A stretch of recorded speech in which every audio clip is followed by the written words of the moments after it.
Sweeties, how are you doing? Welcome to Naya Sim, and thank you all so much for all the love and support. Hope you all are doing great. Today we'll be talking something very important, and it's about this video that I saw, and a black woman actually came all out to debunk all the misinformation and all that. You all already know that when election is all up and coming, everybody is trying to put one or two things in order to some are just out there to lure people to vote the wrong people and all that, or the wrong person. And some are just using it as a great time to spread misinformation, especially to people that look like me, trying to tell them that if you do not do this, if you do not do that, it's not going to go great for you and all that. And a very big shout out to this sister, because she came all out to debunk everything, the misinformation, and also let us know that if you ever try to vote against your own interest, white people, even when they vote against their own interest, they are going to be all right. Nothing is going to ever, they will really be doing great. But when we do vote our own interest, that it is going to be very horrible for us. They will be okay, but people that look like me will not be okay. And she used an example because she was like, a lot of people are not listening to the facts. A lot of people are just listening without even sitting down to assimilate if this is right and all that. And she made example, and that really got me. Let's get. So the role of the Democrats in the current system is to intentionally lose. I hope you'll let me explain, because as we navigate the tricky intersectional ethics of the upcoming 2024 election and beyond, it's important that we begin to understand this in our bones. 50 years ago, the U.S. had two political parties, Republicans and Democrats, and both had genuine public support, and both platforms held some public appeal. And then the right wing realized that there was unimaginable money to be made from corporate campaign funding, so they abandoned their entire platform and dedicated themselves completely to allowing the exploitation of the environment and the working class to give every single penny to the ultra-rich. Paid really well, but there was no way they were going to win elections with that as a platform, because it amounted to a giant middle finger to the working class and their voter base, so they needed to mobilize a new voter base. They looked at a few options and settled on evangelical fundamentalist Christians, who were previously pretty apolitical. In order to buy their votes, the Republican Party turned on a dime in the 1980s and became rabidly pro-life. Before this, the Republicans were openly pro-choice, because abortion is a personal right, and they were the party advocating personal rights. This marked the start of the modern culture wars, where the right invents boogeymen to terrify their base into ignoring the fact that their entire platform is basically steal all your money and give it to the rich, while destroying the environment we live in. The Democrats quickly followed suit, starting with Clinton. They also abandoned any actual representation of their base for corporate cash grabs, including massively lucrative arms deals and warmongering, in order to funnel billions through the Pentagon into their corporate funders' pockets. So the only two major political parties in the most powerful country in the history of the world both completely sold out to corporate interests some 30 to 40 years ago, which has led to an ever-widening gap between public opinion and legislation. For example, polling shows that some 70% of Americans have wanted some form of universal health care for decades, but it's barred from even being seriously discussed. Citizens of the U.S. are shockingly aligned on most major issues. We all want the rich to pay taxes, not to watch our neighbors and families die from easily preventable medical issues, living wages, fair elections, breathable air, and not bombing of babies. Corporations want the exact opposite, or more accurately, they want the record-breaking profits they can extract from the opposite. This creates a real quandary for both Republicans and Democrats alike. How do you continue to get votes while aggressively working against everything your voters want? You already know the answer. They stage a farce where they pretend to be bitter enemies, and like any abuser, they both claim that they are the only ones who can keep you safe from the other. The Republicans pretend that they are the only thing preventing straight white Christians from being hunted for sport by hordes of black and brown trans drug dealers screaming pronouns and making up new genders. The Democrats pretend that they are the only ones who can save you from the coal-guzzling fascists literally storming the Capitol. The fact that one boogeyman is totally fictional and the other is very real doesn't change their tactical exploitation and the presentation of themselves as your only hope at all. And they've gotten really good at this dance. They do a great job at it now. They look genuinely enraged at each other as they denounce the other side of the aisle, while all of them vote unanimously for the same tax cuts for the rich and bloated military budgets and genocides that line their funders' pockets. The Republicans have it easy. Their platform of culture war has no relationship to their corporate funders, so when they get into office, they can do most of what they say they will. They'll criminalize abortion, defund social services, cut taxes, but only on the rich, never for you, institute a brutal police state, terrorize immigrants and LGBTQ people. The Democrats have a real problem, though. Their nominal platform is at odds with their corporate sponsors, so they do the only logical thing from that position. They intentionally lose. Every time they make a catch, win an election, they intentionally fumble the ball. We're all so used to seeing this farcical dance that we can't even really register it anymore, but the Democrats have had the Senate, House, and presidency simultaneously multiple times in the last few decades. At any one of those times, they could have actually made change. They could have codified Roe versus Wade. They could have passed legislation eliminating all student debt. They could have cut military spending, taxed the rich, passed universal health care. They could have capped emissions and maintained a livable environment. Our country and world could be very, very different than it is. It really doesn't have to be like this. But if they did those things, they would then gain massive public support and actually run the country, but they would lose all their corporate funding. So that's not actually what they want. So they keep this incredibly fragile balance, where since the Clinton years, where the Democrats sold out, the balance of power has been carefully maintained at almost exactly 50-50, giving both parties the ability to point the finger and blame the other for not getting anything done. It didn't used to be like that. The party that better represented the will of the population used to just win and then do what the people wanted. Like the 75th Congress, some 90 years ago, was 344 to 88. Because the Democrats, who held the 344, maintained a 95% tax on the rich and actually subsidized social services and education. If today's Democrats simply adopted the platform of their own party from 90 years ago, they would win every election in a landslide. But they actively don't want to win. For many of us millennials, this was really driven home by the 2016 election cycle. Polls were crystal clear. In every single poll, Bernie Sanders beat Trump by double digits and Hillary Clinton lost to Trump. The DNC pulled out all the stops. They lied, cheated, stole so much in order to force Sanders out and put Clinton up as the candidate that it was impossible not to see it. It looked insane to many of us. We felt crazy. I remember literally watching them kick Sanders delegates out for asking questions that they didn't want to answer at the Democratic National Convention in Maine. I remember watching them shut down polling places where Sanders had strong leads. All the things that the MAGA thinks happened in the 2020 election, the DNC literally did and didn't even bother to hide in 2016. They were taken to court for it, and they didn't even deny that they rigged the primary. They just said, hey, we're a private company. We're under zero obligation to run fair elections. We can nominate whoever we want. The voting is just a farce. That was their legal argument, and they won with it. I remember hearing people scream at the DNC officials, do you want to lose? And slowly understanding that, yeah, that was exactly what they wanted. They would literally rather lose with Clinton than win with Sanders. Because when they lose, they can then say, gosh darn it, we tried, but they won this round. Please donate more. They get to look like the good guys who keep trying but just keep getting beaten down by the forces of fascism and racism and hate. As losers, they're noble victims. But when they win, they have real problems like what we're seeing now with Biden, where they have to try and hide the fact that they are also the forces of fascism and racism and hate. If Trump had won, he'd likely be doing the exact same thing, but it would be normal. We'd all expect it, and the DNC would fundraise like crazy. When a Democrat commits genocide, though, we're supposed to see it as atypical. Unflinchingly committing genocide is supposed to read as, oh, a little oopsie from an otherwise ethical humanitarian Democratic leader. The fact that the Republican platform doesn't interfere with their corporate interests and therefore they can enact the policies they promise to, while the Democrats have to constantly appear to fumble and fail in their oh-so-genuine efforts to create change, has, of course, led to the rightward drift of U.S. politics over the last decades, to the point where Republican elected officials are now openly saying out loud that we should kill all Palestinians, while the House just voted near unanimously that anyone who says we should not commit genocide must be anti-Semitic. That shift is noteworthy. If any politician had stood up and publicly said that we should kill all of a given race 50 years ago, they would have rightfully been called a Nazi and lost all public credulity. Today, that's accepted on the floor of a state house, while opposing genocide is condemned and literally censured. That's pretty intense, and it's like that across the board. The only thing that matters in political discourse is controlling the parameters of the narrative. What is outside the bounds on each side? If you control these two bookends, then the content of what is said in between them becomes wholly irrelevant. Both bookends have been steadily shifting to the right for a long time, to the point where now right-wing politicians openly advocate ethnic cleansing, and left-wing politicians just quietly fund ethnic cleansing. And anything to the left of funding ethnic cleansing is literally censured. Remember how 100 years ago the Democrats controlled like 80% of Congress and they taxed the rich at 95% in a way that gave the U.S. the strongest economy in the history of the world? Now, if any elected official is crazy enough to suggest that the rich should pay any taxes at all, they're labeled as communists and laughed out of the room. So I paid more taxes than Jeff Bezos last year. The cost of living's through the roof, federal minimum wage is still $7.25, and we're watching our tax dollars bomb babies. But the Democrats, who are currently the ones bombing babies, are our saviors. And if we just vote for them a little bit more, then they'll save us all. Most notable in all of this is that if anyone speaks up who actually represents the will of the American people, they're mocked and driven out of the conversation. So people like Claudia de la Cruz or Cornel West are effectively barred from any presence in the mainstream media, or if they are covered, it's as an anomaly and immediately condemned as stealing votes from the real candidates. Notice that framing. It's not that Biden or Trump are losing through their complete failure to represent anything like what the people want. It's that anyone who represents what the people want is stealing votes from them.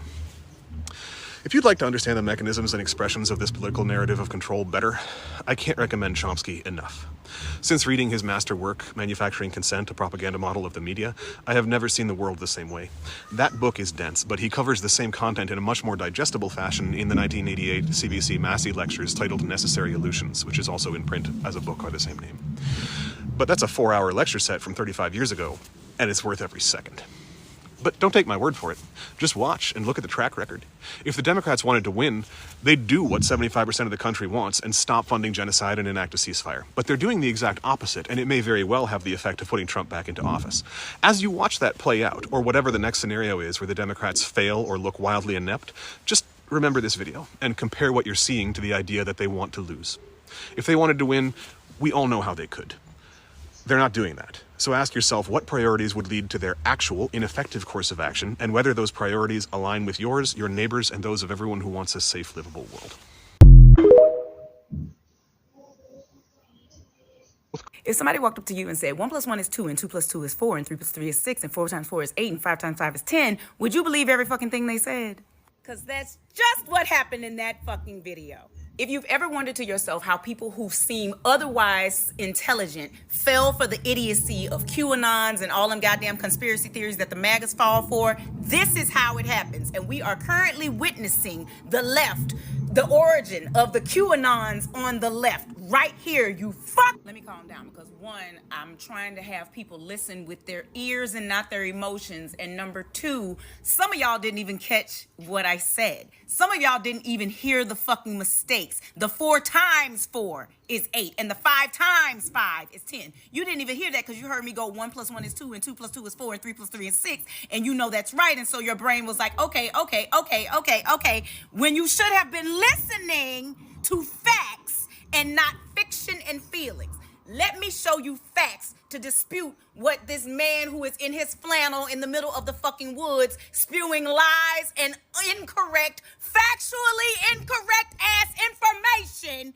Let me show you why he's wrong. And once again, I don't get on this app to lie, and I don't get on this app to make money or for clout or for clicks or none of that shit. I have receipts, baby. I have factual fucking receipts. And because I am a black woman who actually cares about how the legislation in this country affects people, especially people who look like me and who are my similar gender and other marginalized communities in this country, that's why I do this. I'm not on here trying to impress no motherfucking body. I'm on here because I need y'all to wake the fuck up and vote, ho! Wolfman Jack over here gasping for air in the motherfucking woods is gonna be all right, no matter what the fuck the legislation says. Because he is a man who does not have melanin, honey. So he's gonna be all right. But me and you in the marginalized communities, bitch, we are under attack and we are about to be royally fucking fucked if we listen to stupid idiocy like this. Here we go. Okay, so the shit he said about 50 years ago and how both parties saw the money and started going after the money, that is correct. Howsoever, he conveniently left out what happened 10 years prior to that. And 10 years prior to that was something called the Southern fucking strategy, baby. For all the people who be hollering about, well, there's racists in the Democratic Party too. Yes, you are absolutely right. But a lot of them motherfuckers switched to the Republican side during the Southern strategy. Racism has been at the root of our legislative issues forever. He over here talking about people pretending to hate each other. It's not pretend, baby. It is not pretend because the Democratic Party is getting more and more colorful every fucking 2 years. Meanwhile, the GOP is still lily white. It's not pretend. There is hate and it's racism. But again, let me get to the fucking receipts and stop taking these aside. Now, he said that both parties unanimously voted for tax cuts for the rich. That is unequivocally fucking false. Google remains free, but I did the work, so you don't have to. Now, in 2017, when they passed the tax cuts for the rich people in Trump's administration, the House voted 227 to 205, with 13 GOP Congress people voting against it. But because they had the fucking majority, they won. Unanimous would have been 435, baby. Well, maybe he's talking about the Senate voting for it unanimously. The Senate voted for it 51-48 because the Senate had a majority of Republicans too. The breakdown of our Congress in 2017 was Republicans had 246 seats in the House, Democrats had 187. In the Senate, Republicans had 54 seats, Democrats had 44, and the independents had 2. A lot of y'all don't understand how our system works. In order to pass anything in this fucking country, you have to have a majority of the votes in both the House and the Senate. And when a bill gets to the Senate, a senator can stand up and filibuster. Do you know what a filibuster is? The filibuster is every senator's right to get up and debate about a bill. And you cannot stop a filibuster unless you have 60 votes. You have to have 60 votes to stop somebody from stopping a bill being voted on. Do you understand that? I have already done a video that shows that we have never had a 60 vote majority against the GOP in our lifetimes. I will link it in the description below. But here is another chart to show you. Here we are. So I will also correct myself. If you were born in 77 and before, you have had a Democratic majority in the Senate in your lifetime. But for the rest of us, do you see that don't read? You could have took 5 minutes to Google whether or not what the fuck you saying is actual fact. But let's carry on. Then he want to say something about they're intentionally losing. Baby, they don't have to intentionally lose. You know why? Because in the past 100 years, not more than 49% of us show up for the midterms that puts Congress in office. The highest turnout we have had for midterms has been 49%, and that was in 2018. 2018. So they don't have to conspire against us because your dumb ass don't vote. Y'all want it to be some deep state system working against you so bad, but you are the system. You are working against you, or actually not working because you do not get your ass up and vote during the midterms. People on the left do not have to intentionally lose because you got people like this talking out the side of their fucking neck, convincing people that, well, there's nothing we can do. That fragile balance that they maintain, that you claiming they maintain, can be easily upset if more than 60% of us show the fuck up and vote strategically to win. You are not voting for a party. You are voting for you when you vote. You are voting for the person who is closest to your ideals to represent the things that you want to be turned into law in this country. That is what you are voting for. We are not marrying these people. We are not going out with these people. These people, we don't have to like these people. They are our employees. We are hiring them for a job, and the job is to make the laws that run this country. But when you don't show up, meanwhile you're out here in the sticks, running your fucking mouth, talking bullshit, this is what encourages people to stay home or to vote for parties that have no fucking chance of winning. And in 2024, no other party has a chance of winning except the Republicans and the Democrats. It's not feelings, it's fucking math.